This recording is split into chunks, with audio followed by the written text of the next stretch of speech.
Well, regardless of the outcome of the Brexit negotiations, new border arrangements for trade between Great Britain and Northern Ireland will come into force on New Year's Day. But Northern Ireland trade bodies have warned that businesses don't have enough time to prepare for the change. I'm joined now from Belfast by Aidan Connolly, Director of the Northern Ireland Retail Consortium. Thank you very much.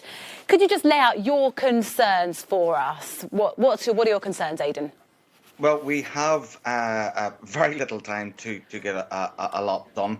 Quite simply, we don't have that technical information that we need to prepare. There's also three major IT infrastructure projects that need to go live. We have not seen those yet. We have not been able to use those yet. The last one comes online on the 21st of December. There are a lot of new rules that come into place, which still we don't have the detail. Things such as labelling, what customs checks there are going to be. We don't know whether or not there's going to be a free trade agreement. And on top of that, if there are customs and tariffs, how do we reclaim those tariffs for the goods that aren't at risk? Because we haven't had any decisions from that joint committee yet. So quite frankly, we have none of the information that we need to be able to trade on the 1st of January.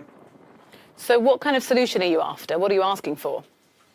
Well, there's a few things that we need to happen. The first thing is that we get that free trade agreement, because that's the difference between a paper customs wall down the Irish Sea and a brick customs wall down the Irish Sea. And you have to remember, with all these things, friction means cost, and neither the business community in Northern Ireland or the households in Northern Ireland with half of the discretionary income can afford any of these cost rises.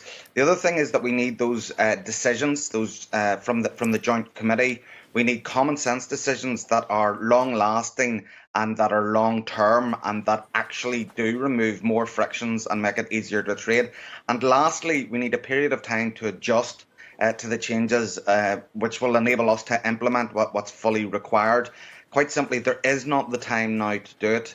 The UK has not given us the technical detail. They don't have their infrastructure in place. The EU has put some big asks on Northern Ireland business through the protocol, and we need both of them to be flexible and give us that adjustment period. Some of this protocol was contained in the UK's withdrawal agreement from the EU last October. Why isn't there enough time now? Was that insufficient? Well, you got to remember that it was signed last October. It was passed in the House of Commons in Parliament in January. The UK did not produce that command paper on the Northern Ireland Protocol until late April, and that was the first sort of idea we had of what they were going to try to do. However, there are still lots of things that have not been made clear. In May, when they brought out that paper, we published a response that had 67 questions. We're sitting at the moment with over 85 questions that still need answered. We're still talking about things like a retail movement system that would remove the need for those very expensive export health certificates for products of animal origin, but none of it has been decided. We don't have that technical detail, and quite simply, we haven't known what to finally prepare for. Thank you very much for speaking to us, Aidan Connolly, Director of the Northern Ireland Retail Consortium, speaking to us there in Belfast.